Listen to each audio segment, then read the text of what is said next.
Well, good afternoon from Cape Town. Welcome to this webinar. My name is Prof Tim Noakes, and I'll be introducing myself more fully. But I just want to make the point that this live video is the launch of the Nutrition Network webinar series. And the people who know have asked me to remind you that keep an eye on our Facebook page for updates. So this is unusual for me to give a lecture without slides, and so I don't know where this is going to end. I have a series of questions which I will answer and address, and we'll just see how we go. I want to make a couple of points before I start that I'm not a cardiologist and I'm not a practicing physician. Although I'm fully qualified to practice medicine, I haven't practiced for 15 years. However, I've always had a great interest in cardiology. My original PhD in medicine in South Africa, that's an MD degree, was in cardiovascular medicine. And I probably would have gone that direction if I hadn't chosen to go in the sports sciences.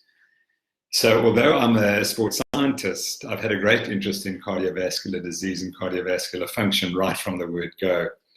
And so I just want to remind you that you're getting the opinion of a scientist who reads the literature and who's been heavily involved in science for all my life. And I ask questions about, if what we say is true, why is cardiovascular disease on the increase, for example? And as a scientist, I want to know that question. And also as a physician myself, I want to know what can I do best for myself and make sure that I'm healthy. So those are what has driven me over the years. So the first topic I was asked, brief overview of the mainstream approach to measuring or monitoring cardiovascular health or risk. In other words, if you want to predict risk in a patient, what should you be measuring? And I want to immediately begin with the statement that we overemphasize risk in medicine.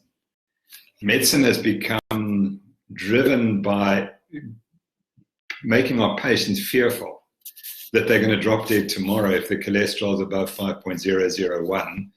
They're going to drop dead tomorrow, but the data clearly don't show that. If you take the groups with the highest cholesterol values, the majority will still be alive 10 years' time. And I think that that's a really important point, that we overestimate risk. Even if you've had a heart attack, the vast majority of people who've had a heart attack today will still be alive in 10 years' time. I remember one of my great friends, his wife developed cancer at a very young age, and she was told she had a 10% chance of living or 90% chance of dying. And he said, well, we don't care. She's going to live. It's the 10% we focus on. And cardiovascular disease is nowhere near that. We don't have a 90% risk of dying within the next 10 years if you've had a heart attack. It's much less than that. So that's point one. Secondly, the basis for predicting risk in cardiovascular disease is based on a flawed model. And the flawed model comes from Ansel Keys and his saturated fat causes heart disease. And everything stems from that. So that eating the saturated fat raises cholesterol, causes heart disease. And just to remind you that has never ever been proven. And that's part of the problem with our predicting risk. We got a model that doesn't work. And I would remind you that 2 weeks ago, there was a big conference in Zurich, the Food for Good conference, and the editor of the British Medical Journal, Fiona Godley, finished the reviewing everything, and she said, we got it wrong on saturated fat, and that's rather a big thing to get it wrong on. And so if saturated fat doesn't cause heart disease, well then that model's gone. Then how can you say it's cholesterol causing heart disease? So that model's gone. And then it's the statins. If the statins lower cholesterol to make you healthy, well, that model is also in doubt. And so I'd like to introduce some contrary ideas today. If you look at the scientific literature, it's very clear that even if you take cholesterol as a risk factor, it is an associational risk factor. In other words, we look at hundreds of thousands of people and we look between the association of their cholesterol level when we measured it at the start of the trial and those who died from the disease. And the risk ratio is about 1.3. Now, that is such a low risk that it should be ignored. For example, the great scientists tell us that a risk ratio only becomes significant when it's well above 2, probably 3 or 4. So, for example, the risk ratio for cigarette smoking and cancer of the lung is between 10 and 20. And when you get a risk ratio of 20, then you can say this is almost certainly causally related. But we've never got close to that. On any of these risk factors that we talk about, it's 1.3s and 1.4s, which simply statistically do not prove that they're causal. Point 1 and point 2 is that, and I've written about this repeatedly in our book, Law of Nutrition as well, that the hypothesis that eating fat raises cholesterol causes arterial disease has never been proven. There are 19 separate studies showing there's no link between your blood cholesterol concentration and what your coronary arteries look like. So we need to get away from that idea that cholesterol is a good predictor of heart attack risk. And I'm going to introduce 2 other ideas to you today. The one is your ability to do physical work that determines your life expectancy. And I can't say that I've got definitive evidence for that, but I have a very strong feeling that that's what the factor is. It's been known for a long time that your physical work capacity predicts longevity. And I think it can come down to even more simple measures. It's your muscle strength, and that's what falls with age. So if I was asked to get the best predictor of longevity or heart attack risk, I would look at a measure of physical performance. And obviously, I'm kind of come from the sports sciences, so I feel that way. But that's the evidence that you need to look for. And the second factor is the level of insulin resistance. So we try to promote the idea, and again, I didn't know this until 7 years ago when I converted to the low-carb diet, because I was traditionally trained that it's cholesterol and high-fat diets. But insulin resistance is the underlying condition that is the real predictor of heart attack risk, and plus a whole lot of other things. And so what we need to get across to doctors is that obesity is not the cause of the diabetes and the heart disease and the cancer and the dementia. It's not. It's an underlying condition of insulin resistance. And with insulin resistance, as long as you're eating a low carbohydrate diet, you're fine. And generally, the world was eating a low carbohydrate diet before the late 1960s. And then the guidelines changed in 1977, and then all of a sudden, we all start eating this high carbohydrate diet. And that's the moment obesity rises and diabetes and cancer rates start to rise. So again, my point is that the genetics of insulin resistance must have been there all along. But it didn't cause these conditions because we weren't eating the high carbohydrate diet. So, to summarize, the best predictor of heart attack risk is insulin resistance. The real disease we should be facing today is diabetes. It's not heart disease. Heart disease rates are coming down, diabetes rates are going up, amputation rates are going up, arterial disease is going up, which is another very important point, that if your arterial disease, if this low-fat diet was preventing arterial disease, then we shouldn't see all these amputations we're seeing in diabetic patients. And in my opinion, what's happened is the high carbohydrate diet has increased the rates of diabetes, and diabetes is the really arterial disease that causes real problems. And we're seeing that in this huge rise in amputation rates across the world. So what's causing arterial disease is the high carbohydrate diet in people who are insulin resistant. So how do you pick up insulin resistance? The first variable is a raised fasting insulin. That's the variable that starts raising from the word go. So if your insulin is above 6 units in this country, those units, then you need to worry that that person is going to become pre-diabetic, diabetic in time. Now that value is very low, but that's the reality. If your value is above 10, then you're in trouble. Then the second thing that goes wrong is your fasting glucose starts to rise.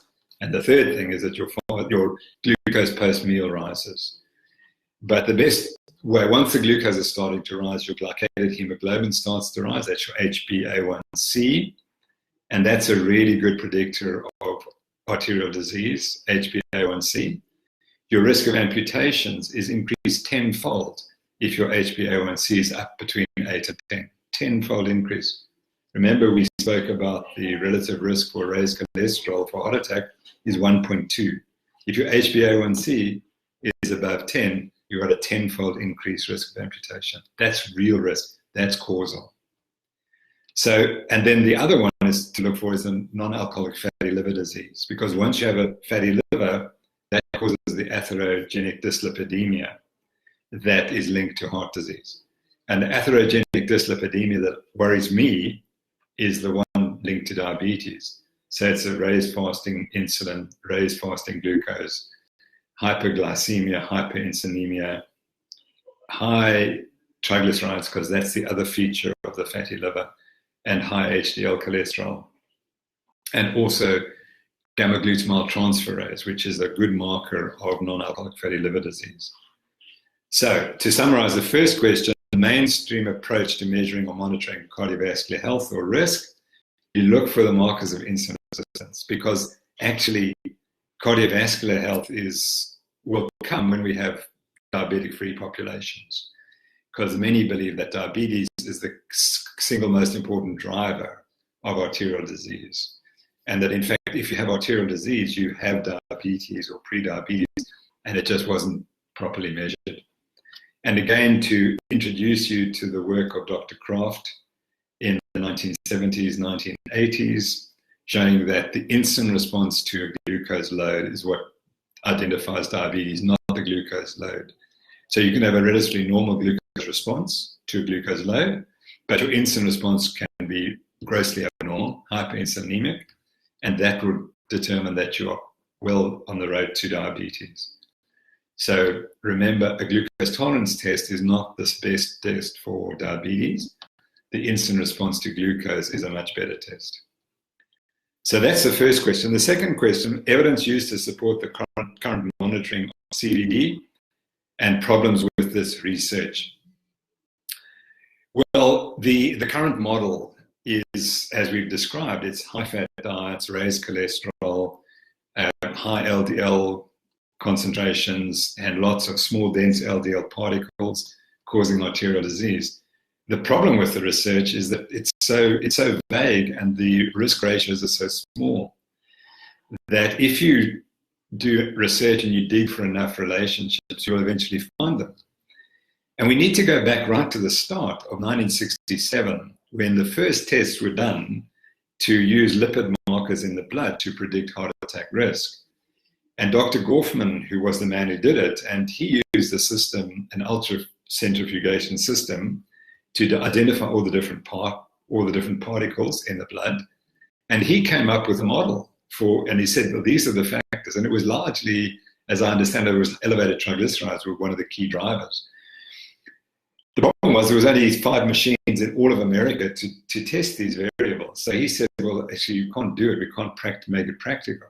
So the American Heart Association decided, well, we'll just test cholesterol. And then the problem was they discovered that HDL cholesterol seemed to be protective and LDL were damaging. So then we had to get the good cholesterol, the bad cholesterol. And then because they were dealing with risk ratios only 1.3, they had to find other variables. And so then we went to the small dense LDL particles, then we went small dense LDL oxidized particles. Now we've got to ApoB and so we'll continue to dig and dig and dig and dig. And all that tells you is that the model's not working. So again, I would argue that the evidence to support the current monitoring is poor because it's based on the wrong model. And in my view, the model we should be looking at is the model of insulin resistance, prediabetes, diabetes, and heart disease. And I want to throw in another point here, which is not often talked about. And this is a real question. And one of the things in my life is I've always tested paradoxes. And I tested 7 paradoxes, and I was right on all of them. And this is an 8th paradox, which I'm not going to test. I'll leave it to other people to test. But it's an important question that every cardiologist should have an answer to. So if you look at arterial disease, you'll find that it's patchy.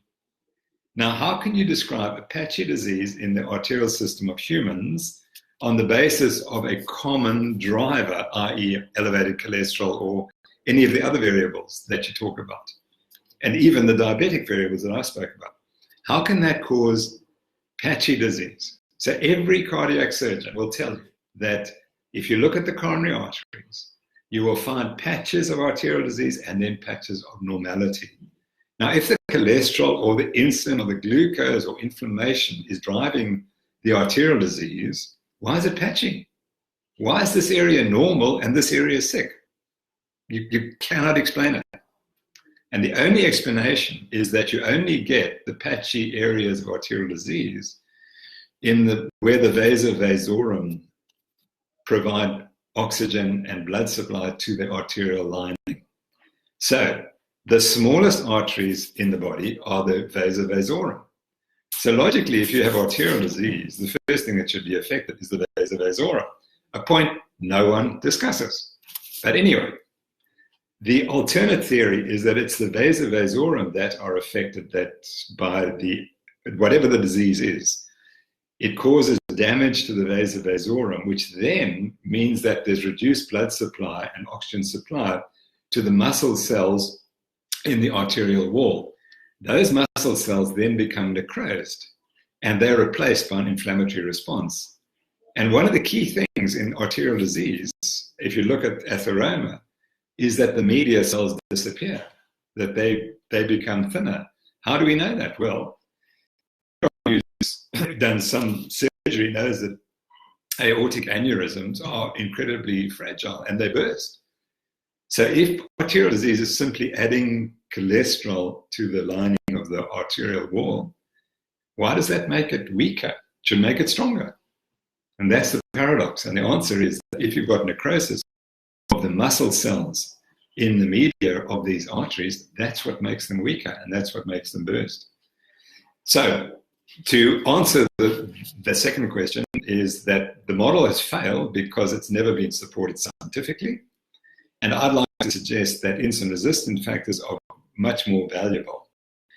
One of my South African colleagues wrote to me recently and he said the reason why the vasa vasorum may be affected more in diabetes than in other diseases is because the red blood cells, once they become glycated from very high blood glucose concentrations, they're no longer flexible enough to get through the vasa vasorum, and as a consequence, there's damage to the vasa vasorum with necrosis of the media, and as a consequence, arterial disease develops, atherosclerosis develops.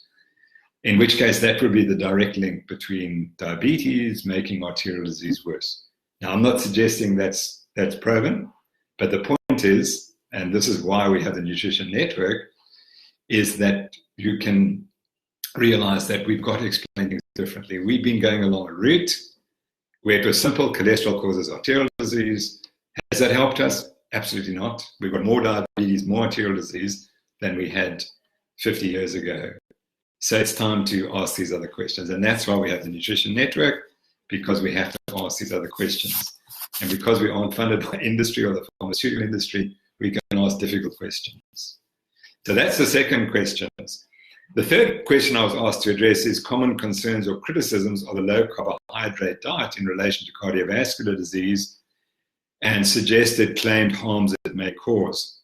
So the fundamental criticism of the low-carbohydrate, high-fat diet is that it's a restrictive diet, which is really funny because you're supposedly cutting out one group of foodstuffs, and you're not allowed to do that. And the biggest criticism we get is from vegan, vegetarian groups who cut out meat, but that's fine. You can cut out meat, but you can't cut out cereals and grains. So that's the first point, is that there's really no basis for that argument. Cutting out a food group doesn't necessarily make the diet dangerous. And again, I want to make the point that it took me 5-6 years to realize that an animal-based diet is much more nutrient-dense than a plant-based diet. And plant-based diets are really nutrient poor, and you really have to eat a lot of plants to try to get all those nutrients in. So if you're going to cut out a food source, you'd better cutting out plants than cutting out animal sources, just simply based on a biological basis, not worrying about the ethical issues. And I understand there are ethical issues that vegans and vegetarians are absolutely correct, and much of what they say, they're correct. But when you just get down to the hard biology is that plant-based diets are by and large nutrient poor, and you really have to work hard to make sure that you get all the nutrients. So point one is cutting out the cereals and grains has never been shown to be dangerous. And just by the way, there's not one randomized control trial showing benefit of eating a cereal-based diet. Not one, which is astonishing because we promote this cereals and grains as if they're going to save our lives, but there's absolutely no science behind it. So that's the first sort of argument. You've cut out a whole food group, cereals and grains, which are critical, and you need fiber, and there's no evidence for that. I can remind you that there are also a number of randomized controlled trials of adding fiber to the diet. No benefit proven yet. So when we accepted the idea that in 1977 that you must eat more cereals and grains, there was no scientific basis for that. And we again showed that in my trial, my HPCSA trial. Zoe Harcom came out all the way from Wales to present her argument and her PhD. And she showed clearly that there was no evidence in 1977 on which to base a change from an animal-based diet to a plant-based diet. There was no scientific evidence for that. The second criticism of the low carbohydrate diet is that it causes your LDL cholesterol, your total LDL cholesterol, to rise, and therefore that's going to cause arterial disease. Well, that's true if you know that LDL cholesterol causes arterial disease. But if you don't know, you can't say that. And what surprises me is the extent to which our colleagues have been brainwashed, and myself, we were all brainwashed, to believe that cholesterol and high LDL is going to cause arterial disease. But there simply isn't the evidence in the literature. There just isn't any evidence for that. So when your LDL cholesterol goes up, we don't know what that means. And the question is, could it be good? Could it be bad? And we don't know. But there's a lot of evidence that people of my age, of 68 or 69, a high cholesterol is very beneficial. So I'm reluctant to argue that simply because your LDL cholesterol goes up on this diet, that is going to cause arterial disease. No one ever tells you what the good things are when you put on this high-fat diet. First, your HDL cholesterol goes up, and everyone will agree that should be good. Then your triglycerides come down, and there are so many studies in the literature showing that the triglyceride-HDL ratio is a really good predictor of heart attack risk. That it's very difficult for people to say triglycerides going down is not very beneficial.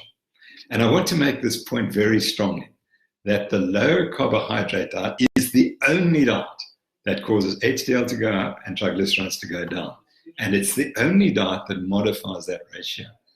It's also the only diet that brings down your fasting insulin and your fasting glucose and lowers your HbA1c.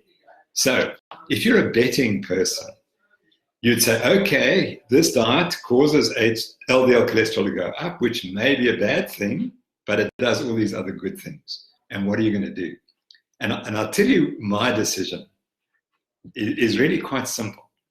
And we're going to come to the Verta Health study, which was published a few months ago, showing that we can put patients with type 2 diabetes into remission on this diet. And all those changes that I've just mentioned occur as well. Whereas if you keep diabetic patients on the conventional diet, which is higher in carbohydrates, all those markers get worse.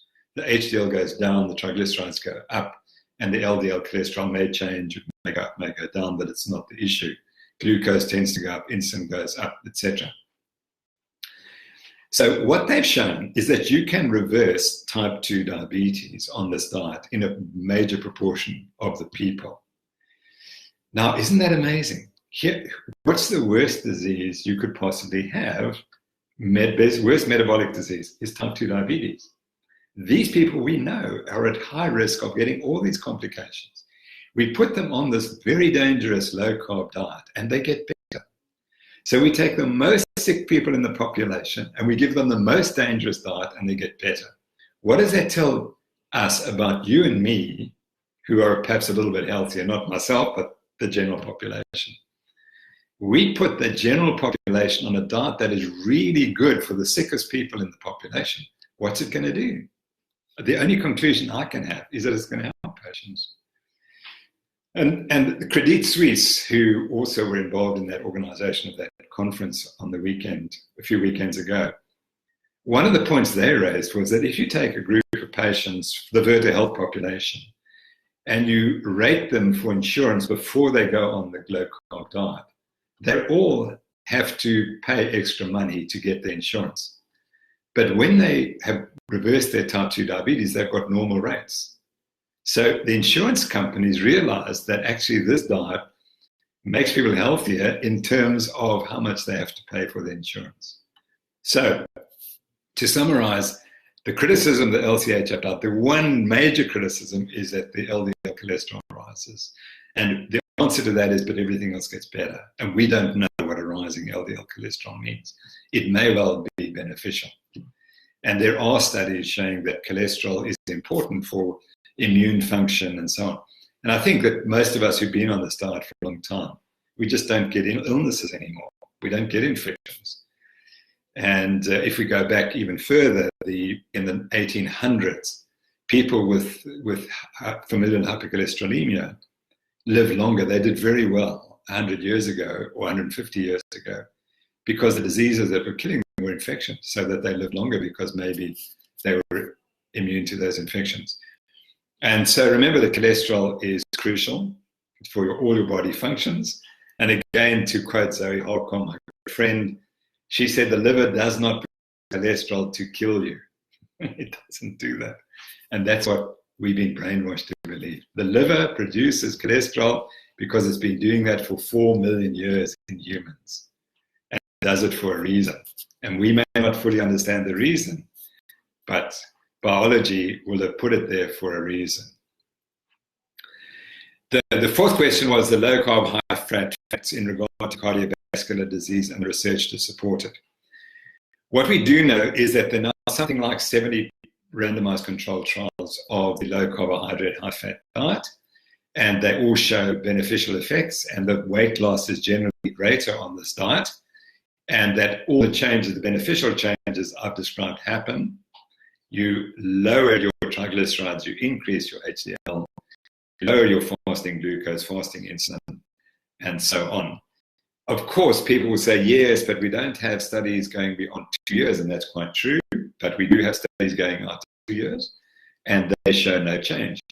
And my opinion would be that if at 2 years your triglycerides are still low, your HDL is high, and your HbA1c is down, and your insulin's down, why should it change on 2 years and 1 day? So I've been on the diet for 7 years, and I'm trying to claim a world record. I'm not sure if it's true or not, but we should see. And my world record is that I reversed my type 2 diabetes, or put it into remission, after 7 years on this diet. So my blood tests have improved progressively over 7 years, incrementally. I was not someone who within weeks had suddenly reversed their type 2 diabetes. But over a period of 7 years, I've normalized my glucose now. My fasting glucose this morning was 5.0, which is spot on normal. For a guy of 68, that's pretty good. And my HbA1c at the moment is 5.2 and falling. So I've been on the diet for 7 years, and I've only seen benefits. I've not suddenly reversed and HbA1c rising again. So I'm very reluctant to think that simply because we don't have data beyond 2 years, that suddenly at 2 years and 1 day, this diet's going to fail. We have too many people who've been on the diet for so long that it would be stupid to assume that it's suddenly going to change. The fifth point is the benefit of a low-carbohydrate nutrition on cardiovascular health. And again, we don't yet really have the data, but there is one study that was done by Darius Mozavarian, and he's from the United States of America, and he's heavily funded by the vegetable oil industry. And he hopefully is going to see the light in due course.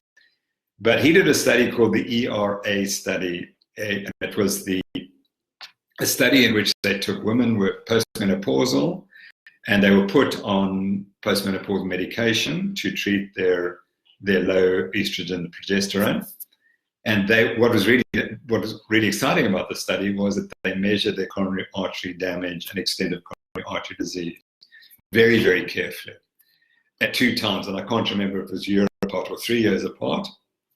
But they then, when they'd done the analysis, they noticed that some people's arterial disease had progressed and some people's had stayed the same. So they said, well, wonder if diet's got anything to do with it. And guess what they found? They found that the higher the saturated fat intake, the less advanced the disease advanced. Hold on. Saturated fat, more saturated fat, no arterial progression. Guess what increased progression?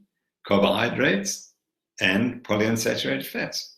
That's what caused advanced arterial disease to develop, or to continue, I should say. So the only study that's ever been done in which people have looked at the progression of arterial disease showed that saturated fat did not cause progression of arterial disease. It was the people eating the vegetable oils and the carbohydrates that progressed their disease. And that study is just forgotten about. But I just have a feeling that very soon we're going to start getting data on arterial narrowing in people on this diet, on the high-fat diet. And I'm hoping to see that we will find that there's regression of disease, not progression. And why do we think that? Well, because people write to us and they say that they've had the regression. And others with very high cholesterol write and show you that they've got normal coronary arteries.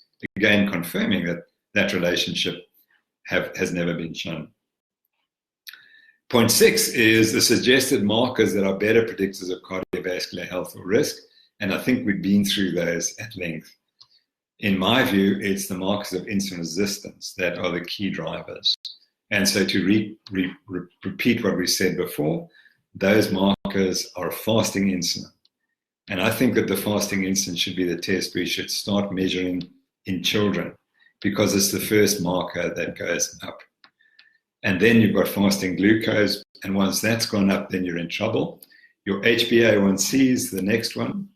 And in medicine, unfortunately, we take 4.5 as fantastic, clear of any insulin resistance.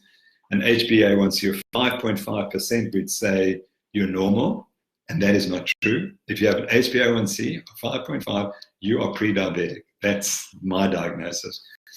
And if it's 6.5, you have frank arterial disease. Frank diabetes. We have to start with 5.5. And if you're a 5.6, that's too high. And we can prevent you getting diabetes by putting you on a low carbohydrate diet and getting you back to 5.5 or below. And I've indicated I started with an HbA1c well over 6.5, and I brought it down progressively to 5.2, which now most people would say is completely normal. So that's what we've got to do. We've got to get people below 5.5. And it's astonishing how few people know what the HbA1c is, but they know what the cholesterol is. And the cholesterol is of little value, as I've indicated. I'd also always measure a marker of fatty liver, and gamma-glutamyl transferase, the blood enzyme, is probably one of the best predictors. And there's a fabulous study from the University of Stellenbosch showing that the quartiles of gamma-glutamyl transferase activity, if you're in the lowest group, you have the least metabolic syndrome, and if you're in the highest group, you have the highest metabolic syndrome. And the diabetes rates just go across, so that in the people with the lowest GGT have the least diabetes. The guys with the highest GGTs have the most diabetes.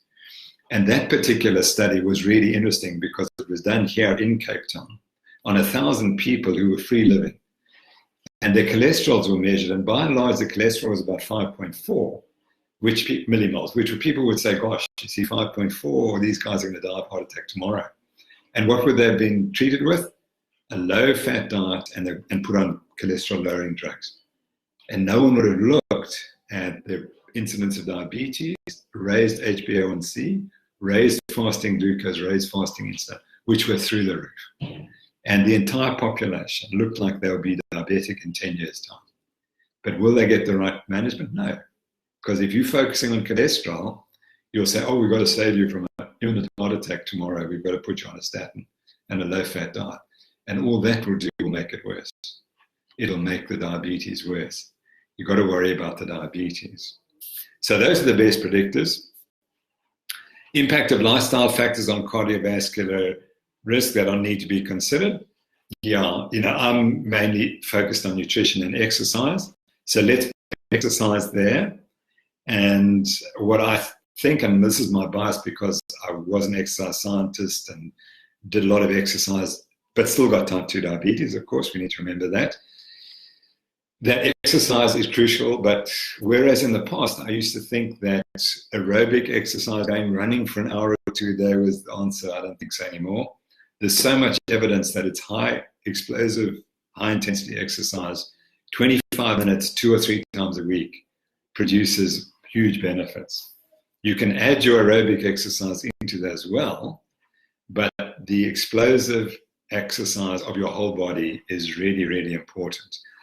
And I'm beginning to realize that. And I've obviously started promoting CrossFit as a gym that seems to be, type of gym work that seems to be really do very well. And I've certainly benefited hugely. So exercise, I think, is crucial. And I've indicated that I think a really important predictor of your long-term health is how quickly you get off the ground. So we do that all the time in CrossFit, but get on the ground and see how quickly you can stand up and use the least muscle groups. And the quicker you get up, the healthier you are. And I didn't really understand that once you can't get off the ground, that's a real predictor and it's a real problem. And so we have to do all these other activities that by and large we don't do because we sit in front of computers all day. The other things, of course, are sleep and avoidance of stress and so on. And those are difficult to measure, not sleep, but stress is obviously a difficult one to measure. So that's the story for me. And now I see we've got 9 more minutes. And I have a couple of questions. So I'll quickly answer this question from Calcutta in India. The doctor writes, I've been prescribing my patients LCHF diet for 2 years now. Here in Calcutta and in most parts of India, rice and roti made of flour are part of the staple diet, and the biggest challenge is getting people to let go of these. But a large number of my patients have successfully let go of the above from their diet while transitioning to an LCHF diet. And then he says the problem is now converting to the diet, their total LDL cholesterol has gone up. And he wonders if that should be a concern. And doctor, I've tried to explain that we don't think that's a concern because the bias, we need to get away from thinking cholesterol is the predictor of you're going to drop dead tomorrow. And you need to get to the idea that it's insulin resistance. And your patients will be doing much better because the incidence of insulin resistance in type 2 diabetes is very high in India. And getting your patients onto this diet and reducing their insulin resistance and reducing their HbA1c and their fasting glucose, fasting insulin, and more importantly, reducing the insulin spikes during the day and the glucose spikes during the day. That will be crucial to their health. So yes, LDL cholesterol will go up in some patients on this diet, and you just have to accept that and hopefully see that we'll find in time that it's not important. So let me see if I can find some more questions here on the side. And here we go. Okay, and for some reason I can't quite get hold of here we go, help. And one says, Ashley Vaden says she's going to come and hear me speak in Ohio in August for a conference. That's fantastic. It's being organized by Jeff Volek, the man who wrote the book that saved my life. So that's going to be fantastic, and I look forward to meeting you there. And here we go. And Hooper writes, 30 pounds down, eczema gone, arthritis so much improved, ventricular arrhythmia much improved, have deep and refreshing sleep every night, mood completely stabilized. I will never go back to the old guideline eating ever. I feel fabulous. LCHF rocks. Thanks very much, Anne. And, what's really interesting is the eczema and the arthritis. And I receive, obviously, emails and letters and tweets all the time. And I think the next great advance is going to be in mood changes and how the low-carb diet alters mood. Also, your mention of arthritis. And I think arthritis is so linked to cereals and grains in the first place, but also to plant-based foods. I think there are some people who just should not be eating any plants whatsoever. And of course, that's very contentious in my profession. But I think that's going on. That's going to come to the fore. So I tell people, if you want to win a Nobel Prize, and this is to all of you who are scientists out there, study the role of a carnivorous diet, i.e. no plants, on all these autoimmune diseases like rheumatoid arthritis, systemic lupus erythematosus, scleroderma, etc. Look at plant-based diets causing them. And here we go. Sherry Owen writes, I watched Tim on The Magic Pill, and please do watch The Magic Pill. It's a fantastic documentary from Pete Evans in Australia. It's fabulous, amazing, and he's been so criticized for it, but it shows the extent to which the Australian Aborigines, their health has deteriorated as a result of eating flour, vegetable oils, and sugar. And they were the most magnificent humans. They were beautifully built and very healthy with perfect teeth before the diet was changed. And they're not the only population like that, but they're a really good example, and he captures that beautifully. So I chucked everything out of my kitchen cupboard and fridge and started from scratch. That was 7 weeks ago and 6 kilograms ago. I just had a blood test due to having extremely low iron and have an iron infusion every 8 weeks. For the first time in 18 months, my iron is at normal levels. I just don't understand how people say this diet is bad. No.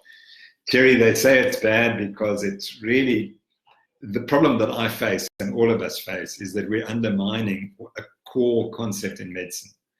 And the core concept is medicine, and I think maybe we can finish on this, is that humans are designed to be sick. We are not designed to be sick. I address this in the book, Law of Nutrition. And there I say that if you go back 100, 200 years ago, populations were extremely healthy.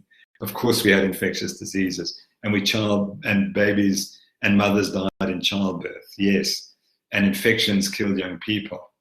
But those who lived beyond 50 or 60 were incredibly healthy. And we died in our sleep. We woke up dead one morning. That's how we died. We didn't have this chronic disease where we got sicker and sicker and sicker, which is what the case is today. And I think the reality is that medicine and the pharmaceutical industry only can survive if you are sick. And this whole pressure on us to be sick and to increase, we must be always at risk of some disease, so we're taking something to prevent the disease. And the reality is, if we eat good foods, the real foods, not the processed foods, we will be healthy. And we will live to 100 or 80 to 100. And we will die in our sleep. We won't go through this dreadful deterioration as our diabetes and our insulin resistance eats away at our brains and our arteries. So I think that's the problem, is that we're changing the nature of medicine and saying humans are healthy, just eat food, proper food. And I argue that about 85% of all chronic disease is now nutritionally based. And you don't treat a nutritionally based disease by giving pills. They're not the solution. Find out the cause. I was fortunate that when I trained in medicine, we were told, when you see a patient, the question in your mind is, why did the patient come to see you today? That's one question. That's the psychological component. But the other, and why did the patient present with this disease today? What caused it? What factors in the environment caused this patient to get that disease? And we don't teach that anymore. What we teach now is, here's the diagnosis. The diagnosis is rheumatoid arthritis. What's the cause? No, we don't know what the cause is. It's an autoimmune disease, idiopathic. We can't explain it. And no one says, well, hold on. Surely our job is to find out what the idiopathic cause is. And I get so frustrated when I hear people speaking and they don't address what is the idiopathic cause. There's a cause. Rheumatoid arthritis didn't exist in the Australian Aborigines.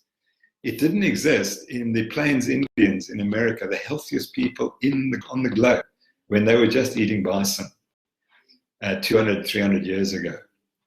It didn't exist. So the cause has to be a proximate cause. Why is the obesity diabetes epidemic come across the world? If an epidemic breaks out, there's a singular cause. There's a singular cause. Because how can what's happening in Cape Town, South Africa, with this growth in diabetes, be the same as what's happening in the Pacific Islands? It must be the same cause. It can't be the same whole number of causes. How can they both change equally in both populations halfway around the world? Can't be. Must be the same cause. And that cause obviously is the fact that we're eating the wrong diet. So Cherry, thanks for your question. And let's just make the point that humans are designed to be healthy. And it's what we're eating has made us unhealthy. And the low-carb, high-fat diet of real foods is what's going to change the world and make us all healthy again. So thank you very much for listening. It's been fabulous to chat to all of you. Hope you've enjoyed it. And until the next time, bye-bye.